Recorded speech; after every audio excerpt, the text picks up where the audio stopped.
staff development. Okay, all right.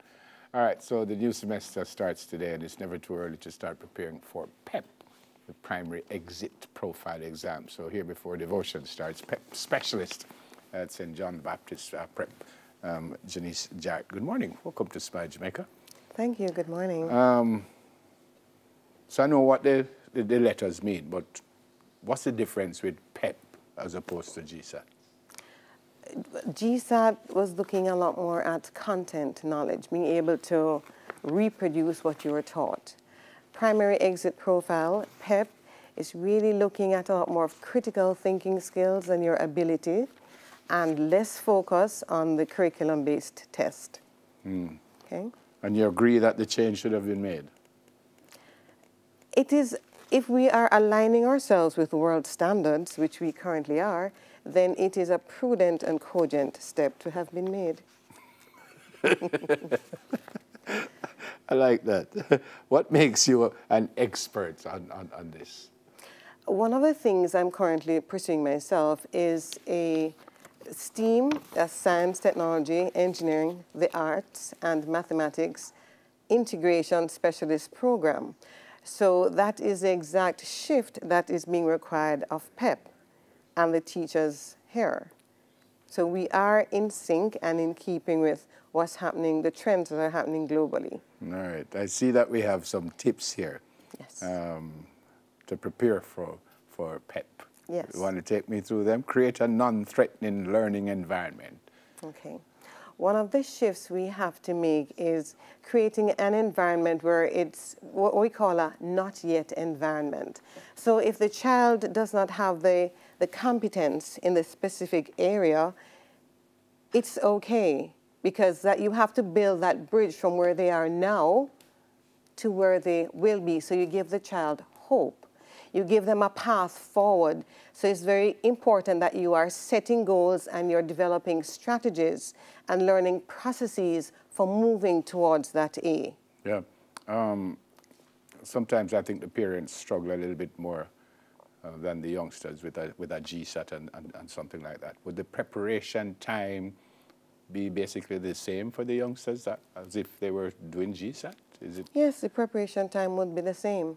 But as I said, the learning environment in the home, because there's a part of PEP that speaks to also extended learning. So work is now being taken home for it to be continued. So you have to stay with your child and you have to create that environment where, as I said, it's not so much, you don't have it now, but you will learn. So the second tip, which I'm sure you're going to get to, journey lovingly with your child. Is journeying lovingly with your child. Recognize that it's not just your child that's going through the PEP process. Indeed, the family is journeying with the child. The school is journeying with the child. So you have to change your own mindset to become more, what they call, Dr. Dweck calls it a growth mindset, where you recognize that children can become smarter. Children can learn. So you're not doomed if you only have a 60, you're not 60 for the rest of your life. You can grow. All right. Praise wisely. Yes. So there's also a shift in learning behaviors that we should not be praising children by saying, oh, you are smart or you're intelligent. What we should be doing instead is praising children for the process that they use in getting to the answer. You praise them for the strategies they use. You praise them even for... if the answer is wrong, because that would mean that they know what they're doing. Right. So it is important that they work towards the process of learning. So there are certain habits of mind. When they looked at successful people all over the world, what made them successful is their ability to rebound beyond their failures and use their failures to catapult them. So we're looking at persons like Thomas Edison, we're looking at persons like Steve Jobs. So failure in itself is not the end. But if you look at that in the context of not now, not yet, it's a process of persevering beyond the obstacle towards the A. I wonder how would Mr. Edison would have do with GSAT, but I guess we won't find out. Not today. The final one, work with your child's teacher and school. It's very important, as I was saying before. The whole change the transformation in the education from GSAT to the primary exit profile is not just happening to your child, it's happening to your child, your family, your school, the entire educational system.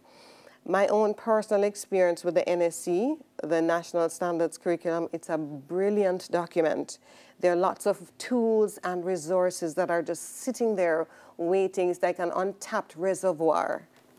And we just have to work with our schools as they untap that wealth of information. All right. Thanks a lot for coming. Thanks for having me. Yeah, man. PEP specialist at St. John the Baptist Prep, Janice Jarrett. We got a little over an hour of smile left, so we're penciling in a little happiness with the Colour Me Happy run, and we definitely need Faluki back on stage to break things up. But first, folks, we're going to do News in 5. Soon come. Stay with us.